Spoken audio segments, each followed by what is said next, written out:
라디오 땡땡 기도입니다. 오늘 날마다 죽기로 큐티 본문은 에스겔 31장 1절에서 18절 말씀입니다. 에스겔 31장이 되겠습니다. 심판의 메시지가 반복되는 에스겔서의 말씀을 계속해서 묵상하는 것은 쉬운 일은 아닙니다. 그래도 이번 기회에 에스겔서를 큐티하면서 새로운 배움과 은혜가 있기를 주님 이름으로 축복합니다. 첫 번째, 바로를 상징하는 나무의 종말. 오늘 본문에도 선지자는 신화적인 용어들을 상당 부분 사용하고 있습니다.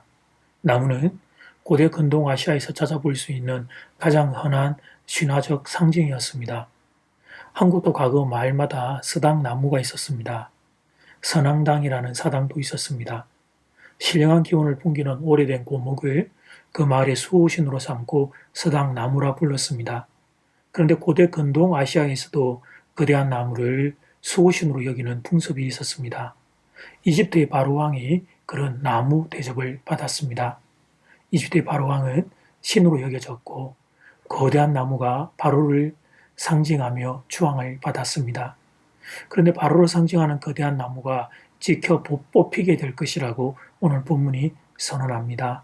12절 말씀, 여러 나라의 포악한 다른 민족이 그를 찍어버렸으므로 그 가는 가지가 산과 모든 골짜기에 떨어졌고 그 굵은 가지가 그 땅 모든 물가에 꺾어졌으며 세상 모든 백성이 그를 버리고 그 그늘 아래서 떠나매. 부산대학교의 뒷산인 금정산을 가면 소나무 군락을 보게 됩니다. 그 중에 어떤 소나무는 수령이 몇백 년은 좋게 되어 보이는 나무도 있습니다. 타의 추종을 불하는 큰 소나무가 있습니다. 앞으로도 몇백 년은 충분히 그 자리를 지키고 있을 것처럼 보입니다. 그런데 만약에 그 소나무가 전기톱에 잘려지고 있다면 어떻게 될까요? 그 거대한 소나무가 잘려지는 것을 보는 광경은 어떠할까요? 오늘 본문은 바로 그 이야기를 하고 있습니다.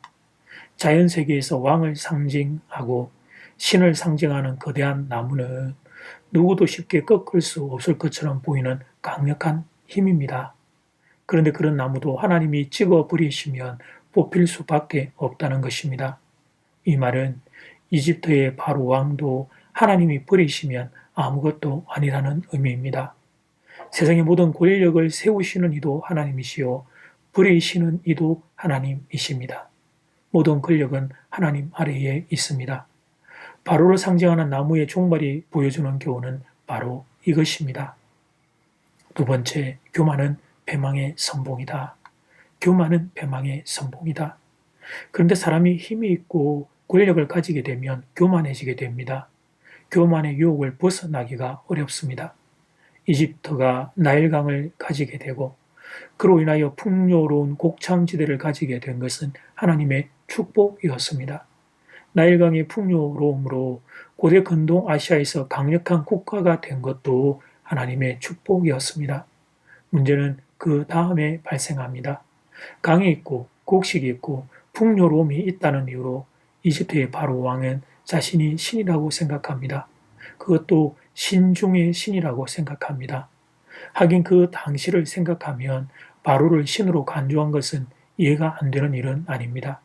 늘 물이 부족했던 사막지대인 고대 근동 아시아에서 나일강은 축복 중에 축복이었습니다. 그 나일강을 지배하는 나라의 왕이 바로였으니 그가 신으로 추앙받는 것은 이해가 될 수 있습니다. 그러나 사랑하는 여러분, 왕의 자리에서 멈추어야 하는 것이었습니다. 신의 자리까지 나아가면 안 되는 것이었습니다. 바로왕 그 자신도 피조물이었고 생과 사가 하나님 손 아래에 있었다면 그렇다면 창조주 하나님을 찾아야 했습니다. 스핑크스와 피라미드와 미이라를 만든다고 영생불사의 몸이 될 수 있는 것이 아니었습니다. 조금만 생각해 봐도 알 수 있는 일이었습니다. 그것은 손바닥으로 하늘을 가리는 어리석은 행동이었습니다. 그런데 그 마음이 교만의 늪에 빠져버리자 피조물이 창조주의 자리를 넘보는 죄악을 범하게 된 것이었습니다. 왜 성경의 잠언이 교만에 대해 그렇게 많이 경고하는지 알게 되는 대목입니다. 오늘 본문에도 교만이라는 단어가 기록되어 있습니다. 10절 말씀, 그러므로 주 여호와께서 이같이 말씀하셨느니라. 그의 키가 크고 꼭대기가 구름에 닿아서 높이 솟아났으므로 마음이 교만하였은즉 교만은 패망의 선봉이며 거만함은 넘어짐의 앞잡이입니다. 말씀 앞에서 우리의 영혼을 점검해 보기를 원합니다. 내 영혼이 혹시 교만의 병에 빠져 있는 것은 아닌지. 교만은 사람들과의 관계에서만 발생하는 것이 아닙니다. 내가 저 사람보다는 낫지, 이것만 교만이 아닙니다. 가장 치명적인 교만은 하나님 앞에서의 교만입니다. 피조물인 내가 창조주 하나님을 침범하는 것입니다. 첫 인류 아담과 하와의 범죄가 그것이었고 그 이후로 모든 인생은 이런 교만을 범하고 있습니다. 하나님 없어도 된다는 생각, 하나님이 내 인생이 왜 필요하냐는 생각, 내가 인생의 주인으로 살면 된다는 생각, 이 모든 것이 하나님 앞에서의 교만입니다. 그럴 때 나타나는 모습 중에 하나가 주일 예배를 소홀히 여기게 되는 것입니다. 피조물은 창조주 하나님의 은혜가 없이는 살 수 없는데, 그래서 하나님의 은혜를 덧입는 예배만큼 소중한 것이 없는데 교만해지면 예배도 가볍게 여기게 됩니다. 사랑하는 교회 여러분, 나도 모르게 어느새 높아져 버린 나의 높은 마음을 꺾어야 되겠습니다. 하나님이 내 인생을 꺾기 전에 내가 먼저 내 마음의 교만을 꺾어야 되겠습니다. 하나님이 창조주이심을 고백하고 살아야 하겠습니다. 내일 주일 예배가 그런 시간 될 수 있기를 주님의 이름으로 축복합니다. 이제 첫 번째 기도 시간입니다.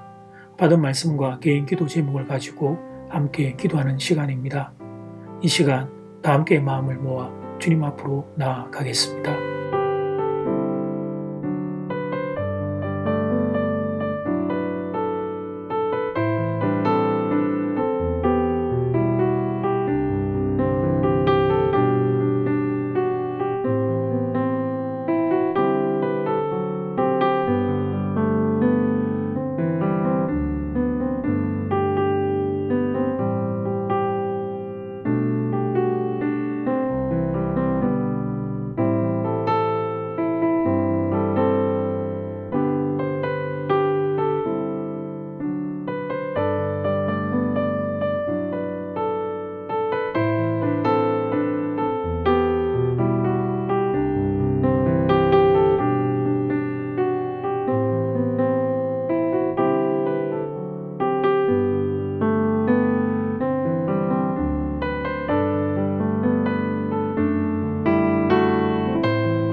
이제 두 번째 기도 시간입니다.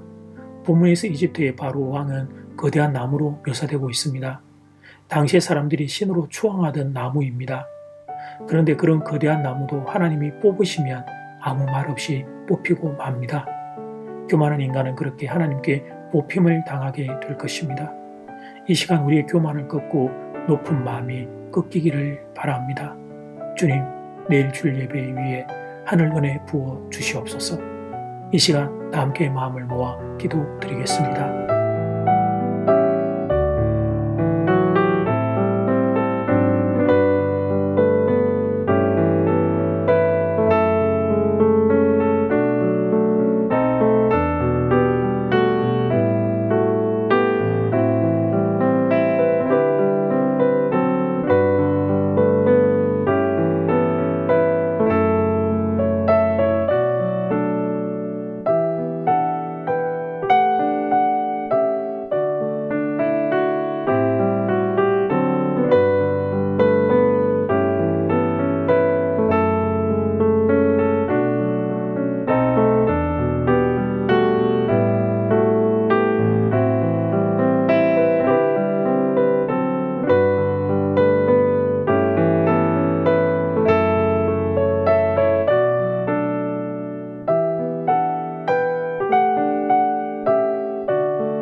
거대한 나무로 묘사된 이집트의 바로와 하나님 그 거대한 나무도 하나님이 뽑으시면 지켜 뽑힐 수밖에 없는 아무것도 아닌 피조물임을 보게 됩니다.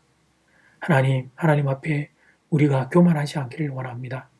하나님 없이도 살 수 있다고 생각하는 교만이 우리에게 없기를 바랍니다. 오늘도 하나님의 은혜가 없이 살 수 없는 하나님의 겸손한 자리에 우리 모두가 들어서기를 바랍니다. 내일 그렇게 겸손한 마음으로 주일의 예배를 우리가 드리게 하시고 예배드리는 그 자리 위에 겸손한 심령들마다 하늘 은혜 부어 주시옵소서. 예수님 이름으로 기도드립니다. 아멘. 이제는 각자 개인적으로 기도하시면 되겠습니다. 평안한 밤 되십시오.